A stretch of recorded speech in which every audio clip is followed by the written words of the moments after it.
Hey guys, Dr. Nathan Warren here. So I'm going to be talking tonight a little bit about vitamin D and vitamin C. And so as you guys are joining on, if you have any questions as I'm going through this, feel free to leave them in the comment section and I will try to answer these as we go. I just want to shed some light on, again, vitamin C and vitamin D from not only a supplementation level, but also from a food level, right? And then a lifestyle level. So we're going to really dive into those things. I'm going to be going over solutions. I'm going to be going over, again, some of the studies that are out there on these things. I'm going to make sure that, we're more than able to go through, quite a bit of research here. Also, too, as I go through this, if anybody wants any of the research, I'll make sure to post some of the stuff that I talk about, below this thread. But in reality, when we're looking at vitamin C and vitamin D, the reason I wanted to do this video to begin with is because, there's been a lot of confusion about vitamin C and vitamin D. And really, there's been confusion all along with the whole, COVID-19, since the kind of beginning of it. You'll read things not only in our modern, medical media that's out there that will say things like, oh, no, vitamin C is actually, it's actually not that great. It's been proven that it's not great, which is absolutely not true. And then also too, you'll see on the other side where you'll think that vitamin C and vitamin D is a panacea. And again, I'm kind of right more towards the vitamin C, vitamin D being fantastic and amazing, but also realizing that, again, it takes a multitude of therapies to approach this process. But vitamin C and vitamin D could be one of the most vital components of, not only preventing something like COVID-19 and other viruses, but also too, even some countries using this as a treatment plan, even our own country using this as a treatment plan. As we speak, we know that in New York, for example, as posted by, I think initially first posted by the New York Post, but again, we know that there are actual COVID-19 patients in New York that are being provided intravenous vitamin C therapy. And again, I'm going to be diving into that as well. So that being said, I want to make sure I'm just bringing light to this situation. There's even been some crazy talks out there, even in the natural health realm, saying things like, oh, actually don't overdose on vitamin D. Overdose of vitamin D is going to be absolutely toxic because it's a fat soluble vitamin. We definitely don't want to overdose on vitamin D. And then we've seen the other way where it's like, oh, we want to megadose on vitamin D. So again, I'm going to be diving into both sides. What I want in this situation as I'm going through this information in our video is to realize that I am not going over, any medical treatment. That's not what I do. I'm just simply presenting information for you guys to, ponder and for you guys to go through. None of this advice should take the place of the advice of your medical doctor. Again, this is just going from my point of view and what I'm reading in the clinical literature, as well as looking at, even diving into some of the recent posts, again, by different medical areas in different countries. So, again, take it with what you will, but also remember this too. This COVID-19 thing is kind of it's basically new territory for everybody. And so one thing that I do know is that if myself or a loved one, was in the hospital and dealing with some serious complications, and our medical system is saying, hey, we've done the best we can. I don't know what else to do, or, we're seeing, very little improvements, or it's very slow improvements. I'm going to use the things that, at least in my toolbox, to give myself or my family member the best chance. And again, why? Because this is new territory. It's new territory for your medical doctor just as much as it's new territory for you. So, that being said, it's still good to equip yourself with knowledge in order to be able to,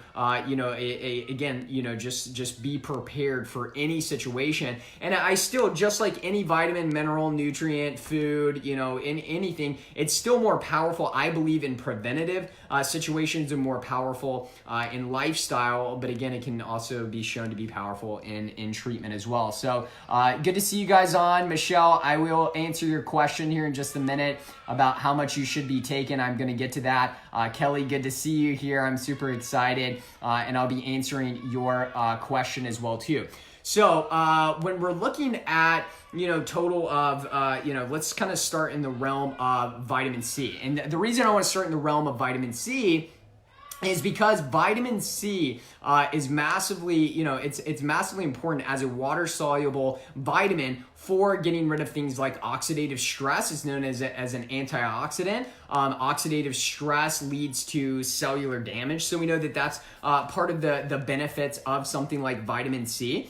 We even know, in different types of journals, for example, 2017 Chest Journal, right? So looking at a study, this was actually a retroactive before and after study. So there are some, I will say like a retroactive study is not going to be your most powerful study by any means, but I still think it brings some really good information clinically. And so what they found is that they actually so they had 47 people in the treatment group, and then they also had 47 people in the control group. And so all of these patients were actually suffering from severe sepsis and septic shock, all right? So 47 in the treatment group, 47 in the control group. So what they did is the 47 in the treatment group received basically intravenous vitamin C along with intravenous thiamine and intravenous hydrocortisone. So they received kind of a cocktail there, and then the control group again just received normal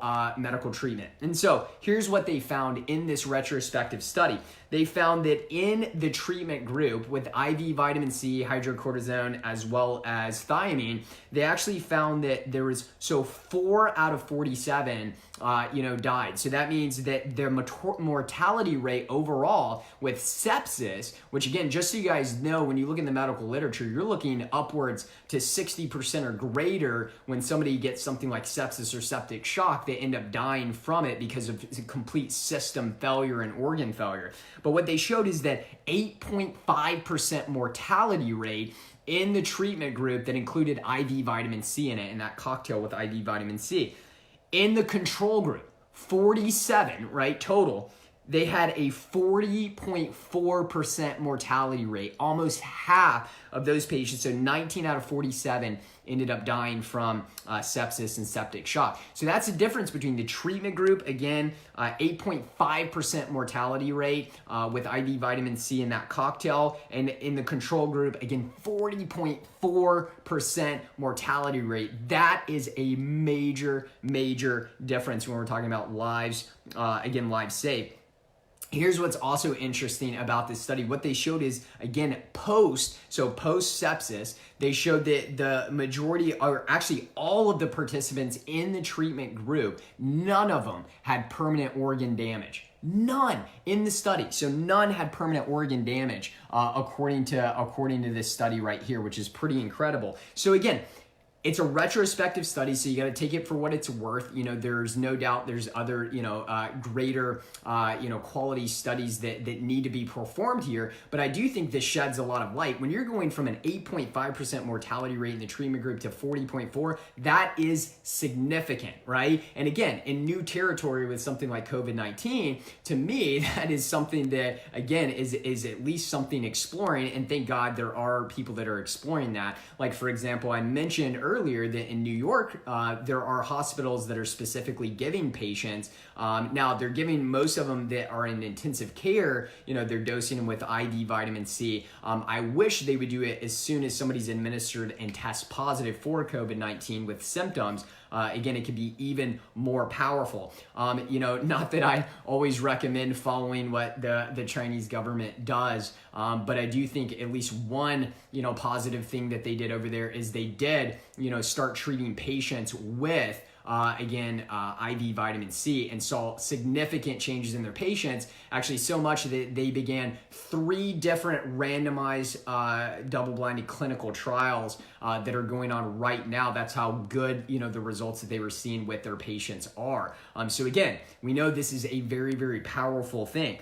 Now, why does vitamin C seem to work so well, again, given intravenously to somebody with sepsis and septic shock, which, just so you guys know, this is a major, cause of death when we're talking about COVID-19, right? And again, let me stress, this is in immunocompromised people, right? And I've talked about this on my previous videos when we're looking at people that develop or that get COVID-19 and have more serious symptoms. These are going to be our, patients with at least 2 comorbidities or more. So that means they are already immunocompromised. Again, we're seeing that more than still around 80% of our population will, again, come in contact with COVID-19 and show little to no symptoms at all, right? So we're talking about immunocompromised people here. So let's make sure that we keep that clear, immunocompromised people. And so vitamin C has been shown to increase, all right, so stay with me here. Again, these are my notes that again, going through the research. So vitamin C has been shown to increase your endogenous synthesis of norepinephrine, right, and vasopressin. So what these do is they've actually been shown to improve microvascular function. And this is huge for sepsis patients because we know that, again, there's issues with basically, not only leakage from the capillaries, again, going into the body. We know there's issues with that that are really driving, again, sepsis and septic shock. So improving microvascular, function is a huge thing in septic patients. Now, vitamin C has also been linked to, and again, I said linked to, right, or correlated with. I'm not talking about, or associated with, I'm not talking about correlation, I'm talking about an association. So again, I'm not telling you that these things are 100% proven by science, even though really nothing is quote unquote 100% proven by science. Science is literally meant to be there to test and prove different things. So again, there's actually really no settled science, but that's a topic for another day that I don't think is actually, really taken seriously by some of our medical community. But anyway, vitamin C has also been linked to endothelial cell proliferation. So again, endothelial cells, very, very important, especially when we're talking about, internal organs and when we're talking about lung tissue, and apoptosis. So again, getting rid of literally, it's programmed cell death, getting rid of cells that should not be there. Smooth muscle vasodilation, again, very, very important. Endothelial barrier permeability, so the way that you're able to, again, get molecules across that permeable membrane is very, very important, and has also shown, this is very key too, bacteriostatic activity. This is why, again, this is huge for things like, even preventing pneumonia, and vitamin C has been, again, linked to the possibility of reducing things like pneumonia and other types of chronic secondary infections, which is pretty amazing. Melissa, I will definitely answer your question with that. Same thing, Kelly. I'm going to answer all of your questions as well, and I'm going to get to those. I just want to make sure I get through this information first. So again, if you guys have questions, feel free to leave these, in the comment section. I'm going to try to get to them as best that I can over time. I just want to make sure that I'm getting through my information first, and then we'll answer those as we go. So another study that I looked at, this is experimental data looking at animal studies. So again, take it for what it's worth. I would say that, animal studies, for the most part, are they as powerful as human studies? No, not necessarily. But at the same time, sometimes that's all, that is available, unfortunately, especially when you look in the realm of, pharmaceutical companies, as well as other types of, contributors financially that say, you know what, vitamin C is a cheap thing. We don't want to look there. It's not an expensive pharmaceutical drug, right? So you're not going to get the same amount of desire for research there as other ones. It was just really the main reason for pushback, and the main reason that, again, we haven't seen more, vitamin C research out there. It's absolutely absurd considering it's been around literally over 100 years as far as, again, high doses of vitamin C and seeing improvements, again, in patients in case studies, as well as, again, different trials that I've been going over here. But experimental data in animal sepsis model showed it diminishes pro-inflammatory and procoagulant changes that induce lung injury, right? So it's been shown in animal studies to reduce lung injury by getting rid of pro-inflammatory, basically cytokines. So again, which is a pretty cool thing. It's even been shown in animal studies to preserve lung barrier function. Again, improving the way that the lungs function and protecting the way that the lungs function as well. So when we're looking at sepsis is an enormous stress on the body, excuse me, and on the organism itself. So when we're looking at that, what we know is that vitamin C is actually a major part of what most animals on the planet actually produce themselves.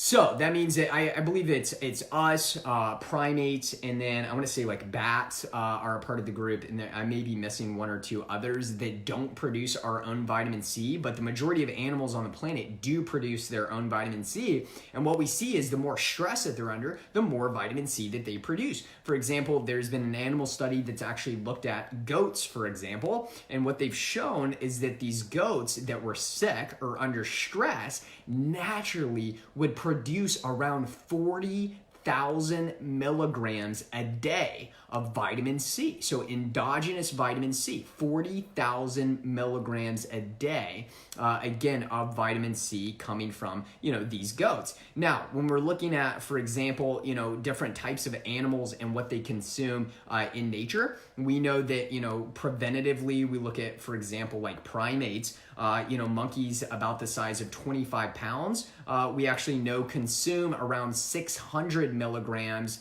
a day of vitamin C and kind of in the preventative state. And we know that drastically increases, again, when they're under stress or when they are showing sickness. Now, gorillas, again, bigger primate, is actually showing that on average, they're consuming anywhere from 4,200 to 4,800 milligrams of vitamin C a day. So again, now we're getting a little bit closer to, again, the majority of our sizes here when we're looking at dosages per day. But I will say this, that most, when we're looking at vitamin C and the research there behind how much to take, I would say it's actually, there's no proven amount really. And so what I like to do is I like to look to nature, right? So instead of just saying, I'm just gonna guess, I always say, how can we mimic nature? And we know that that's a powerful thing to do. Actually, the majority of things that we're trying to do, and what not only in the natural health realm, but also in the medical realm, is saying, how can we actually mimic nature?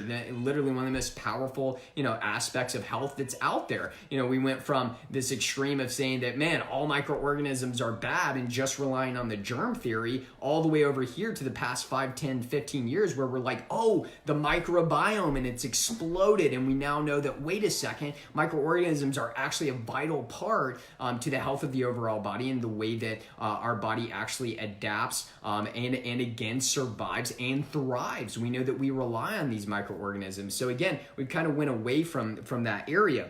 But so we've got to look to nature to say, okay, how can we mimic this, right? As far as what we can get in our diet or what we need to supplement with. And so again, when we're looking in the realm of, smaller primates, so in the realm of like 25-pound monkeys, looking at about 600 milligrams of vitamin C a day. And again, that's preventatively. So, kind of based that on weight. So if we're looking preventatively, at kids, getting around 600 milligrams, and you can dose it multiple times a day, as far as like, maybe you want to do 100 milligrams, a few times a day. Maybe you want to do 200 milligrams 3 times a day, however you want to do it. But again, getting that around 600 milligrams is something that at least I do with my kids, and it's something that I recommend, for people who ask. Again, my opinion, I'm not telling you that my opinion is greater than the opinion of your medical doctor. Again, consult them first. But again, I'm just giving you my opinion, what I do with my kids, and again, in my household. So around 600 milligrams is what I'm looking at. And so that means if I have, a 50-pound child, I'm probably going to hit somewhere around 1,200 milligrams a day from a preventative standpoint. If I have, again, if I'm looking at an adult, that's why I always recommend hitting around the 4,000 to 5,000 milligrams a day mark as far as vitamin C goes. And again, this is preventatively. So the ways that you could do this is you could do, again, one of the things like one of my absolute heroes, I love Dr. Dr. Thomas Cowan, and one of the things he talks about is taking 1,000 to 2,000 milligrams of vitamin C and doing that anywhere from like 3 to 4 times a day. And now some of the things that I do at home, sometimes I'll get like a powdered vitamin C, like a buffered BioFizz from Designs for Health or something like that, and I'll kind of drink on it throughout the day, and I see really good results with that. But really, when you're looking at just any type of ascorbic acid or forms of vitamin C, is going to work. I do recommend not doing vitamin C that's loaded with sugar. Again, we know that sugar will feed infection, so I'm not a big fan of again, consuming high amounts of sugar, especially during this time, or really any time in general. So again, but any vitamin C will work. Now, when we're looking at let's say that you or a loved one is dealing with infection, okay? So here is what I would do if I'm dosing myself at home. Now I'm gonna start taking around 1,000 to 2,000 milligrams about every hour or two. So I'm dosing high amounts, and I'm going to continue that process for several days in a row, because here's what we find is that most people don't take enough vitamin C therapeutically when there's active infection. All right, so we want to make sure that we are actually increasing the amount of again, vitamin C that we're consuming throughout the process of infection. So increasing that is drastically important, again, if you are dealing with symptoms, and continuing that process. I like to continue that process 1 to 2 days after symptoms relieve, so that again, I'm making sure that I am still dealing with the stress that my body is under and supporting my normal innate immune function, right? That's what these vitamins and minerals do. Same thing that food does. Same thing that again, air does. Same thing that clean water does. It supports your body's innate immune system and innate healing capabilities, okay? So when we talk about vitamin C rich foods in just a second, I want you to recognize, I actually hate the term food is medicine. I hate that with a passion, because it's just not true at all. There's nothing magical about an orange. There's nothing magical, about a fruit. There's nothing magical about a vegetable. What's amazing is how miraculous it is that your body can literally digest, assimilate, and turn that into living tissue and building blocks and things that actually help repair cells, and again, improve cellular function. That's what's amazing. That's why I do not like the term food is medicine, because it's not. Food is just a foundation that helps to build up the body appropriately. So I'm getting lots of different messages here as I'm going through this, so I'm gonna have even more questions. I may have to do a follow-up video to this after we're done, maybe another time. So now when we're looking at again, vitamin C, dosing it in high doses, hopefully that gives you guys some good idea. Again, like I said, if we're looking at kids, prevention, around 600 milligrams a day. They can be split into different doses for preventative reasons. Adults, again, 4,000 to 5,000 milligrams a day, maybe a little bit bigger adult, maybe around 6,000 milligrams a day. They can be split into multiple doses. If you show symptoms, now we're increasing that. And again, now we're going to maybe a child, you want to dose them with around 400 to 600 milligrams every 2 hours. And again, continue that dosage. Same thing with adults. And again, I have to give this disclaimer that don't follow the advice of your medical doctor. This advice does not take the place of that. Okay, this is just completely from Dr. Nathan's opinion after reading the literature and what I do for myself and my kids. Okay, I'm not saying that this treats in any way, but what I am saying is it is being used currently in our medical system with COVID-19 patients, specifically from the intravenous standpoint. So if you have the ability to get something like liposomal vitamin C, I do think it's very, very powerful. Liposomal vitamin C surrounded by fat and phospholipids is able to get a pretty quick delivery, again, into your system. I would assume a little bit faster, absorption into your system than just taking like a powder or a capsule form of vitamin C. But that being said, every vitamin C source is going to be powerful. Now, when we're looking at food sources of vitamin C, there's different food sources out there. We know that kiwi is very, very high in vitamin C, one of the highest, fruit-containing fruits that are out there. Acerola cherry is very, very high. Camu, which you can get in powder form, is very, very high. Looking at things like, again, looking at certain types of berries contain some vitamin C in it.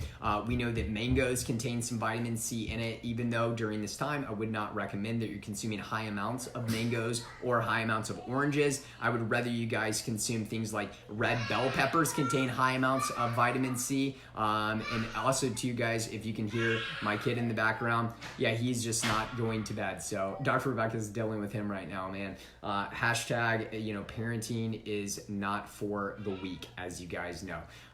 So anyway, I think in my last video too, I think Rosie was in the background. So man, we must be like really failing as parents, but that's okay.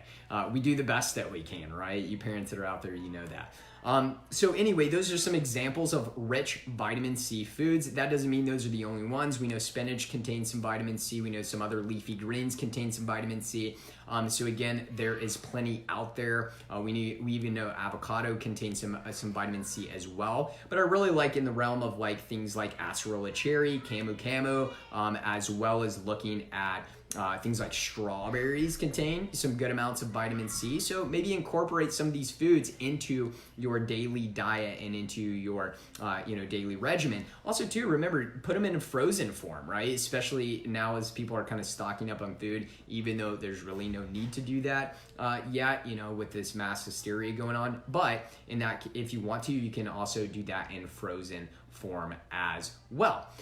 So that being said, that kind of covers the vitamin C thing here. Let me see if I can answer some of these questions as far as vitamin C goes here, and I'll try to start from the top. And if you guys have more questions, just let me know. Michelle says, I've been taking 1,000 milligrams of vitamin C every 3 to 4 hours, but how much should I give to my 2-year-old? Again, preventatively with a 2-year-old, I would probably do around 600 milligrams if it were my 2-year-old. And again, I split that up throughout the day. I do it in fun different forms. So again, I use a vitamin C BioFizz by Designs for Health. Per serving is like 2,500 milligrams, so I only take a small amount of that, mix it into their water. I usually mix it with something like Ultima, Ultima, which is an electrolyte drink. And again, my kids love it. It's like literally drinking Kool-Aid, but it's sweetened with stevia, so there's no blood sugar spike there. And again, sometimes I'll even have fun with it. I may mix in a good healthy fat with it, so maybe a little bit of MCT oil. And again, then I'll put it in actual popsicle molds and I'll make a popsicle out of it. So that's another thing that you can do. Sometimes I'll add a little bit of like cod liver oil, so fermented cod liver oil into it. It hides the taste really well. Or again, another form of vitamin D, A, and K into it as well, and I'll make popsicle molds out of it, and they love that. So maybe that's a good idea for you. But that's what I would do for, if it was my 2-year-old. Let's see. Kelly said, just curious, the coronavirus situation isn't going to take several years for us. I wish I could answer that question.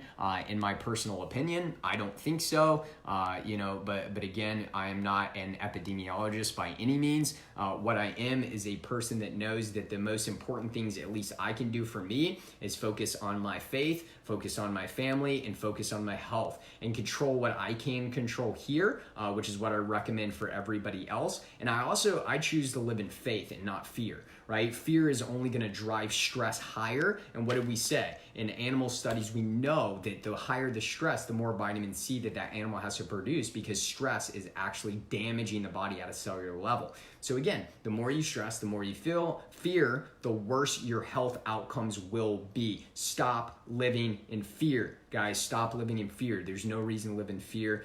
Now, that doesn't mean that you can't be scared, but are you doing active things to work on your mindset? Stop reading the freaking news, dude. I'm so sick of some of these news outlets. They are absolutely, in a good world, they would be absolutely tried and absolutely prosecuted for some of these articles that they're putting out. I mean, I have people that are literally sharing things that are absolute ridiculous junk and no more than again, a political agenda to push certain things. I'm so sick of it. We've even created, now it's like a hate out there where, instead of supporting people and loving on people, now we got hashtag social distancing that we're shaming people and all kind. I mean, guys, this is ridiculous. I don't know about you, but at what point did we start living in such a weak society. We have an absolutely weak society, and I'm so sick of it. We need to be full of love. We need to be full of strength. We need to be full of love and support for people. And again, actually caring about the individual that's across from you.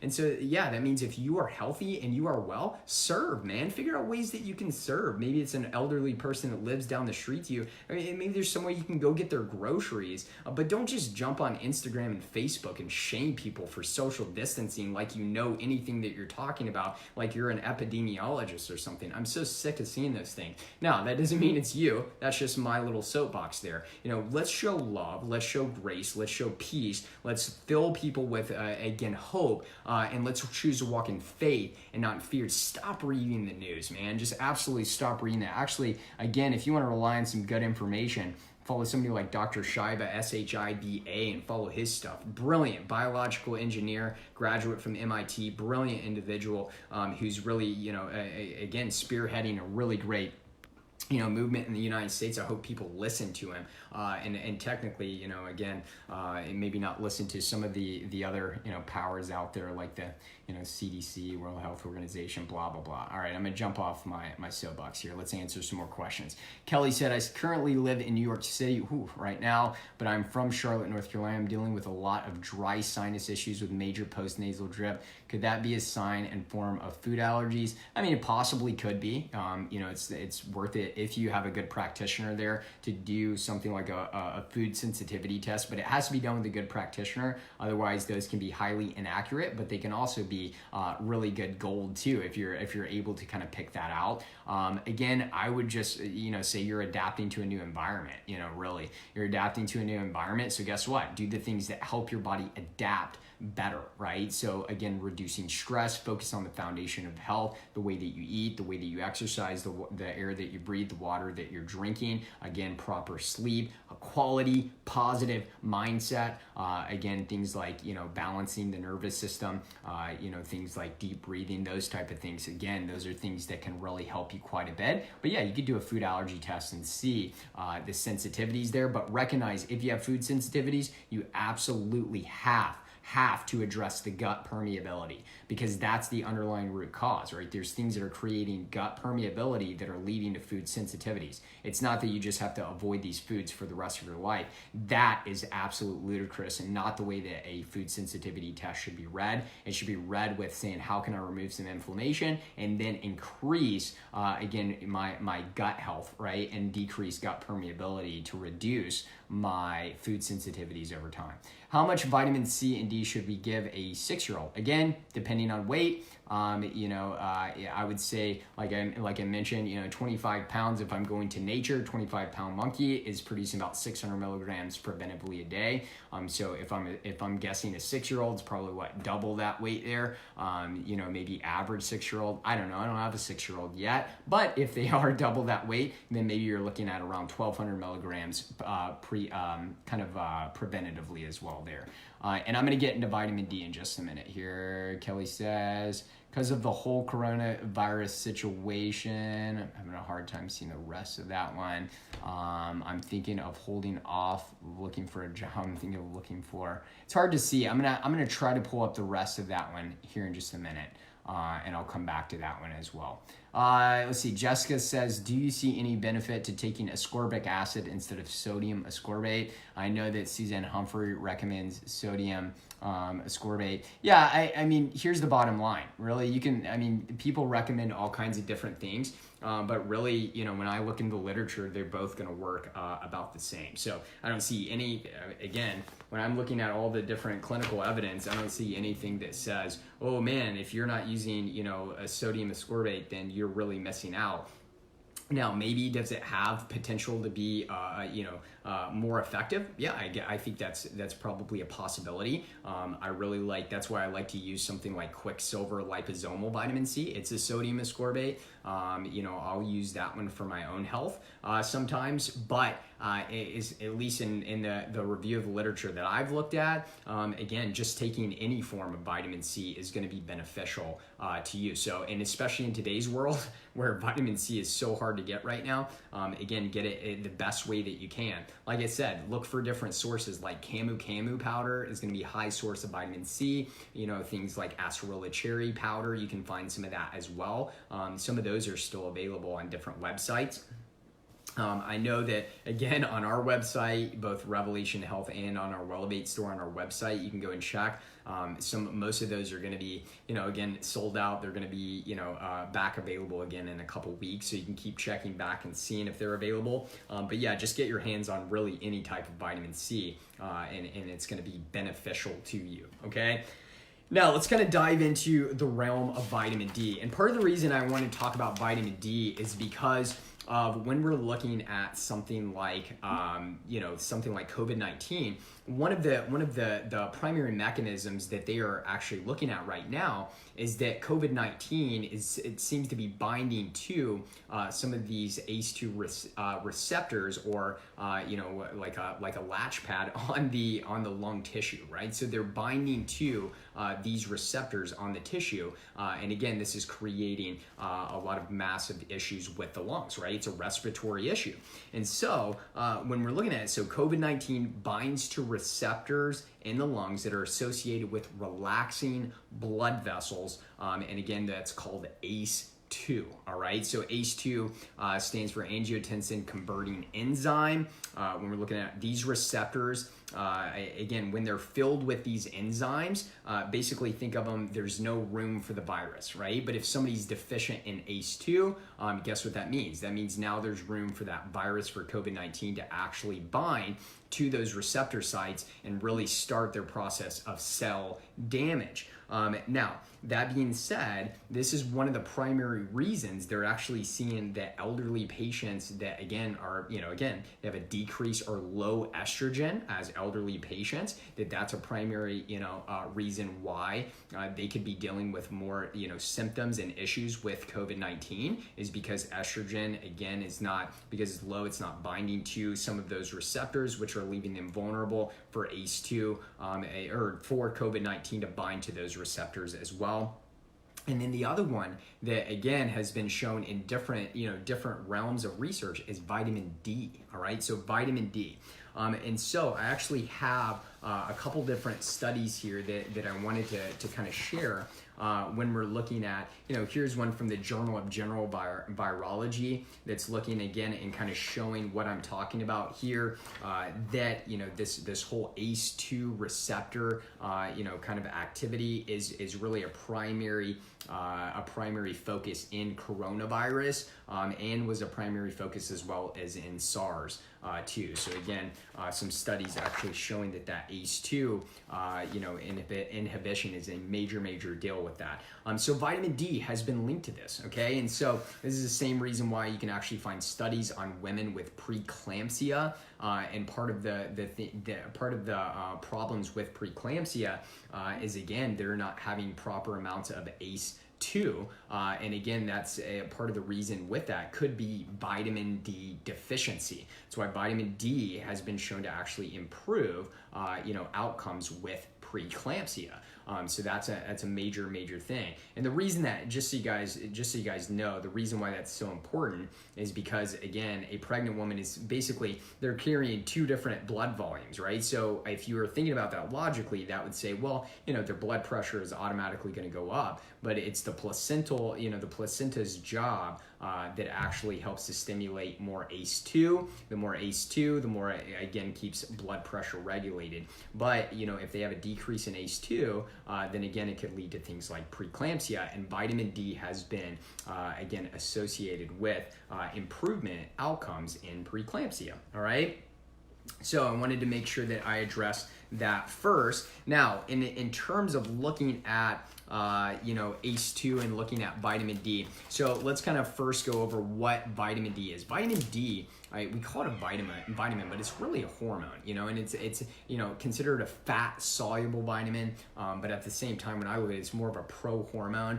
It's really a base molecule for a lot of our hormones. So even things like estrogen that I just mentioned a second ago, which is a primary reason reason why, elderly people can be more susceptible to COVID-19 because of, again, a low estrogen, which again, looking at lower vitamin D levels. Animal studies also correlate vitamin D with increasing ACE2. So again, this is animal studies, but COVID-19, remember, this is new territory, so I'm giving you guys building blocks here as far as this goes. So vitamin D in animal studies has shown to increase ACE2. Vitamin D has been shown to help with preeclampsia, again in studies. Vitamin D could make ACE inhibitors unnecessary according to research. So could, I said could because again, I can't say does, but again, could make ACE inhibitors unnecessary. When we're looking at studies like, for example, this one's from the Nutritional Examination Study, and what they found is that 90%, right, of Americans, especially with darker skin, seemed 90% have a vitamin D deficiency, here in America. 75% of Caucasian population in the United States, they basically say might have a deficiency of vitamin D as well. This is big because we know vitamin D plays a critical role, not only in immune function, but it plays a critical role in hormonal function and ACE2, which I just talked about specifically for COVID-19, but it also plays a major role in gene expression. So we know that, there's been major studies in the past that have linked things like low vitamin D with a drastic increase in things like breast cancer, lung cancer, prostate cancer, and other forms of cancer. So we know that vitamin D plays a critical role in our immune system. Now, one of the things that they're actually seeing in COVID-19 patients is that the majority of them have, decrease in vitamin D, and almost all of them have a deficiency in vitamin C, right? And so again, that's why we're talking about taking more of this on a daily basis. Now, when it comes to vitamin D, one of the primary things that I hear all the time is, well, Dr. Nathan, vitamin D is a fat soluble vitamin. So, I don't want to take too much because I'm going to overdose on it. Now, the problem with that line of thinking is that you are talking about overdosing, on a long-term basis. But utilizing vitamin D loading can actually be a pretty amazing thing according to the literature. And so, there's even studies like this that I pulled up from the Division of Critical Care and Department of Pediatrics and in Ottawa, Canada. This is looking at vitamin D deficiency in pediatric critical illness. So a critical illness here. Time to move on from observational studies. So they're calling for more studies, but basically what they actually showed is that the administration, so here we go, administration in one study of 540,000 IUs, internal cholecalciferol load, decreased overall mortality rate, in children in critical care, and improve their functional outcome afterwards. Another, clinical trial actually showed, so a systematic review and meta regression of pediatric high-dose vitamin D trials demonstrated weight-based internal loading of cholecalciferol, or vitamin D3. They showed that at 10,000 IUs per kilogram of weight, right? So maximum of 400,000 IUs to be the most appropriate regimen for rapid and safe normalization of vitamin D status. So I wanted to point that out, not because I want you guys to go out and take that much, because I would not recommend that by any means unless under the supervision, again, of these medical doctors that were providing this care. But what I'm trying to point out is that in short term, loading up on vitamin D can be, again, at least according to, maybe theoretically can be, an improvement in immune function. And again, can see, it basically increases in overall, not only immune function, but the way that your body responds to not only stress, but again, an immune compromise. So that being said, vitamin D, in my opinion, is still the most powerful in preventative, situations. So what can we do? Now, old science and still science I see circulating around, like for example, when you're looking at, a lot of medical doctors will recommend, take 1,000 IUs a day, or take, 2,000 IUs a day. And actually, like when I'm looking for preventative reasons, I look at like the Vitamin D Council, and they have actually, suggested that when you're looking at an average adult, around 8,000 IUs a day would be considered like a good maintenance dose. I believe one study that I looked at showed that if you are in direct sunlight for 20 minutes, maybe even a little bit longer, you can actually produce a maximum of 15,000 IUs of vitamin D.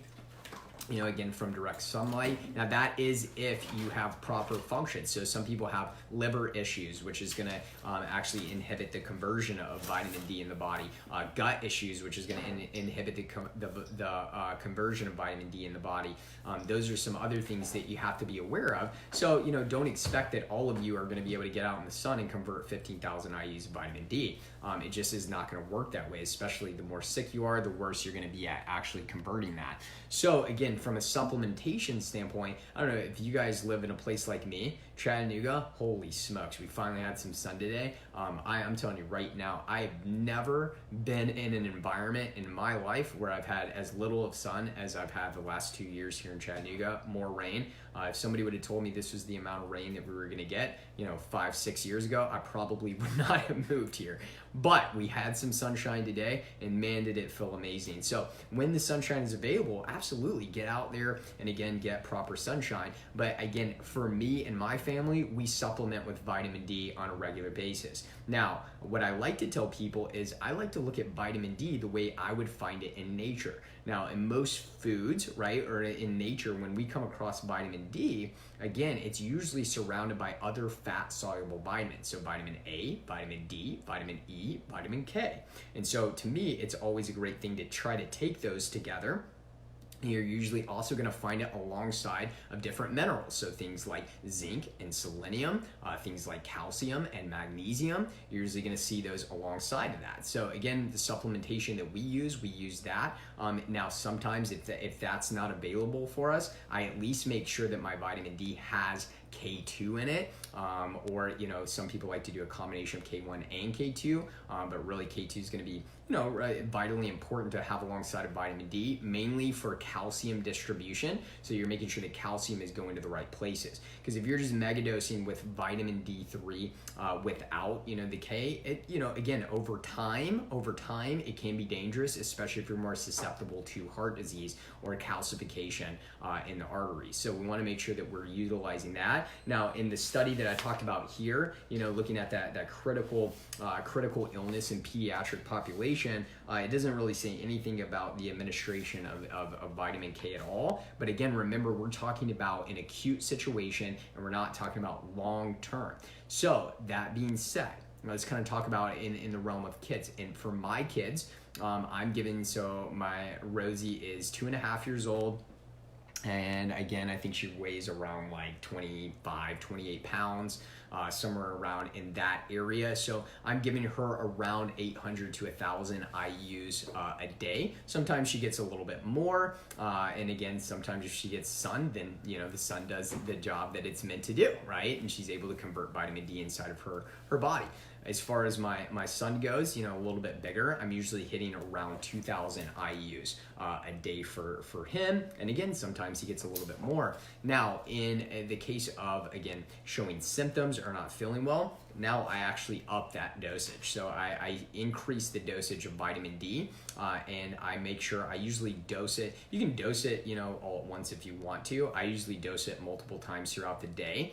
And again, these are surrounded for the most part in my kids' supplements by other vitamins and minerals as well. And so I'm supplementing them anywhere from like 5. Sometimes, again, I've hit 10,000 IUs with my kids. Again, this does not take the place of your medical doctor's advice, but on my kids, that's what I'm doing with them, all right? In an acute situation, I increase their vitamin D because I want to improve and give their body the best chance at its own innate immune system, and supporting that innate immune system and the healing capabilities that your body has. Now in adults, again, depending on the size of adults and depending on symptoms, again, sometimes, especially if it's an acute situation, Again, for me, I've done upwards to 30, even 40,000 IUs of vitamin D, a day for, a 3 to 5 day process to make sure that I'm really increasing that fat soluble vitamin, which is going to help, it has been shown to help things like immune modulation and again, ACE2. As well as increasing ACE2. So I like to use higher doses of vitamin D in acute situations when I'm dealing with not feeling well or showing symptoms of that. Now with vitamin D, you got to make sure this. When you're taking it from a supplemental standpoint, you have to take it with fat. It is going to be better absorbed with fat. So that means, again, I always recommend taking it with like a meal, right? So when you're consuming some type of fat, again, you're going to get a better absorption that way. So make sure that you pay attention to that. So, whether it's, a salad with a bunch of olive oil on it, avocados, or maybe you're consuming some pastured eggs or some grass-fed beef or whatever it is that you're consuming, and then take your vitamin D, with that as well. So again, maintenance doses for adults, in my opinion, around 8,000 IUs, and I'm looking at the Vitamin D Council when I suggest that. And kids, again, maybe smaller kids around 800 to 1,000 IUs, a little bit bigger, maybe getting into like 4, 5, 6, 7 range, maybe around 2,000 IUs. And again, as we get older and go up, based on body weight, maybe around 3,000 to 4,000 IUs, and kind of incrementally go up there. Now, again, in acute infection, I pretty drastically increase that vitamin D consumption there as well to make sure that I'm supporting my immune system through that process. So hopefully that gives you guys some good ideas on, again, how to dose with vitamin D, the importance of it, in regards to ACE2, and really making sure that your ACE2 is up, especially for those of you that may feel like you're immunocompromised, or for those of you that may feel like, again, you may be showing some symptoms of that. Again, increase your vitamin D intake. And again, I usually like to have vitamin K in conjunction with that, or if you have a supplement that has all of them in there, that's a great thing to look at too. One little kind of bonus piece of information that I thought was pretty awesome as well is this was a neat one. So this actually looked at. So this was actually done by, let me see if I can find where the study was actually done. Let's see. Basically what they did is they compared algae. So specifically, they looked at spirulina, and what they found is that spirulina actually outperformed 14 different kinds of ACE inhibitors, right? So spirulina, again, pretty powerful thing. And so what they showed, when you're looking in the realm of spirulina, they showed that subjects in a 6-week study that took approximately 4 grams of spirulina a day, which is quite a bit. Their systolic number dropped an average of 10 points, and their diastolic number dropped 9 points. That's a 2-point greater reduction in systolic blood pressure and 4-point reduction in diastolic blood pressure, and 14 different types of ACE inhibitors. So they actually showed, again, improvements there. So spirulina can be something that's a pretty powerful thing as well to use on a regular basis from a whole food source, right? Which is what I always recommend anyway, that you stick really with the foundations of health for the most part, and then utilize tools like vitamin C and vitamin D. Now, the other thing I will say, there is a great protocol out there, especially when you look at, I believe it's Orthomolecular Research. If you go to there, they give you guidelines on intravenous vitamin C recommendations, and you can actually find out what they recommend. I know that the amount that they were doing and the amount that they were doing over in China, at least according to their records, is a lot more than what they were doing in New York. So hopefully, again, they jump on that bandwagon and start doing some major things to improve the amount of, again, vitamin C intravenous that they're using in that treatment. And remember, guys, these are tools. So if you find yourself or your loved one, again, in an acute situation in the emergency room, or dealing and battling with it, with something like COVID-19, use this in your toolbox. Talk to the doctors, talk to the nurses. It is okay for you to have those conversations, to be prepared for these things. Again, because COVID-19 is a new territory. I'm talking to medical doctors and nurses sources on a daily basis who, again, they have just most of them unfortunately have just as little clue as what to do as you do. So again, there are things that are showing promise, right, when it comes to to the treatment there, and we're seeing some improvements there as people are collaborating. But again, these are good things for your toolbox as well. Let's see. Laura asks, can we take Mequinone by itself, MK7, MK8, 150 micrograms? What food source is K1 and K2? So I mean, again, my favorite sources of vitamin K from a food source, I really like things like, especially like certain types of raw aged cheeses. I also have an effect on your ACE2 as well, so aged cheeses. So, in our household, we do things like raw goat's milk cheese and raw sheep's milk cheese, which again contain quite a bit of vitamin K in it. As well as things like dark leafy green vegetables are going to contain, some good amounts of vitamin K as well. And if you're consuming, high amounts of those things, and things like goat's milk yogurt, right? We consume a lot of that, and goat's milk kefir. Again, those are things that support not only our gut bacteria, which, just so you know, kind of a little hint for a video we're going to be doing tomorrow night on decreasing interleukin 6, which has been linked to cytokine storm. But hint, bacteria in your gut, your microbiome, probiotics and prebiotics have been shown to actually decrease interleukin 6 in that cytokine storm. So, we consume those things which actually contain vitamins, vitamin K. Now, for a long time, we thought that, humans can't produce vitamin K, but what we do know is there's certain type of bacteria that can produce it.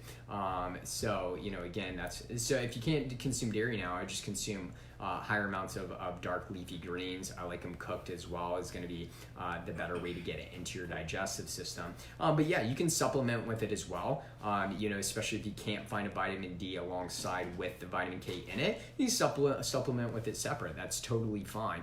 There's nothing wrong with that. But again, for the most part, with vitamin C and vitamin D, take the preventative doses that we talked about here, and then in an acute situation of infection, we want to increase that, right, to increase it quite a bit to support your own innate immune function.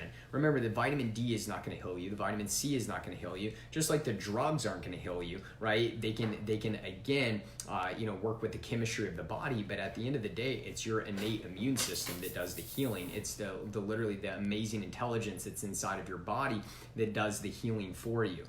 So again, that's why we want to look at what can we do to support our innate immune system as far as that goes.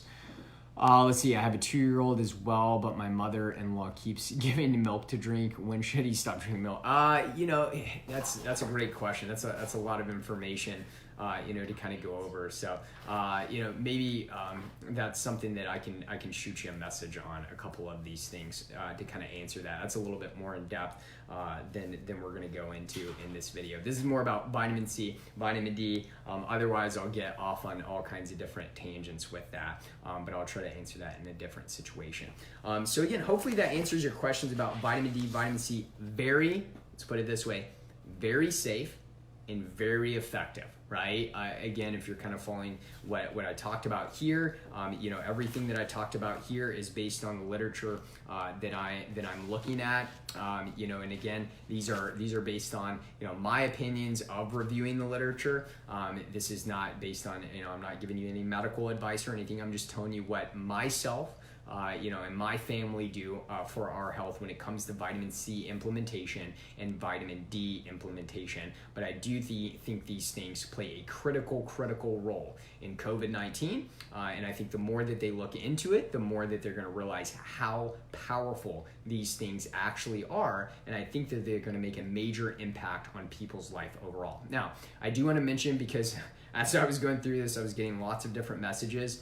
Guys, if you want to connect a little bit deeper, especially like Kelly, some of the questions that you're asking, these are things that we go over in detail in our Wellness Academy. So we have a lot of people ask, how can we connect with you? So again, this is something that, feel free to check this out. Again, I know a lot of you guys out there, you're going through, hard time, you're going through all kinds of different, struggles in your life, whether it's financial and whether it's, dealing with your health, or whether it's dealing with just emotional stress overall. And the most important thing that we can do here is just love on you from here. And so we just say, follow us on here, like us on Facebook and everything. But for those of you that want to dive deeper, and those of you that want to answer these specific questions, like what's going on with your health, what's going on with your kids' health, and how to optimize all of those things, make sure, again, that you check out our Wellness Academy. We have reopened enrollment there. If you go to drswarren.com, DRSWARREN.com,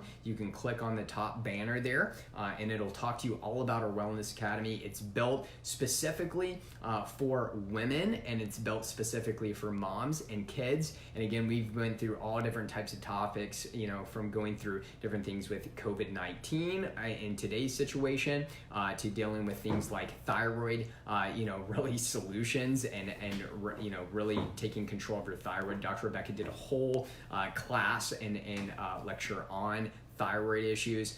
We've done things in the past like fevers. We've done things about vitamins and minerals. And also too, we have a private Facebook page that we literally get to answer certain questions. We go live in there at least once or twice a month to make sure that we're answering everybody's questions. So again, if you want to connect a little bit deeper, check out our Wellness Academy. And again, you can read all about it on our website, drswarren.com.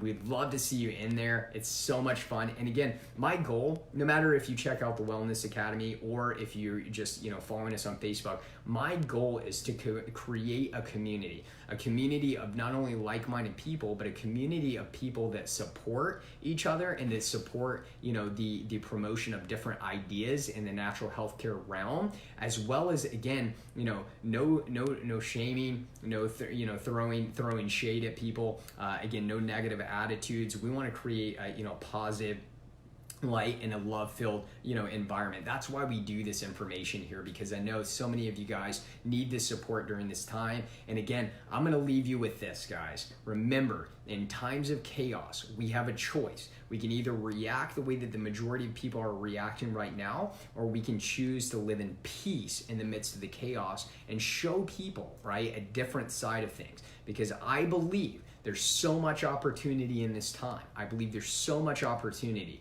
for people to refocus what really, really matters: faith, family, and health, right? These things that people have been ignoring for years, including myself, right? Including myself. We want to make sure that we are absolutely, again, dealing with, focusing our areas and our eyes on those things, because they are vitally, vitally important. And I believe we're going to see some amazing things during this process. I know God's light shines the greatest in the darkest moments of our life. And I know, at least for Dr. Rebecca and myself, we've seen that more and more. We've had people share stories with us more and more. And again, I just want to give you guys encouragement. I want to tell you, man, thanks for tuning in tonight. Again, we're going to be going live again tomorrow, and we're going to be going live several times after this. So make sure that you're liking and following our page so that you get those alerts. Make sure you share as well. If you like this information, please share. You never know how vital this information could be, especially in this time. You never know how far-reaching that information could be. And if you want to dive in deeper, go to drswarren.com. Check out our Wellness Academy. I'd love to be able to see you guys in there. I hope you guys have a blessed night, and I will see you soon.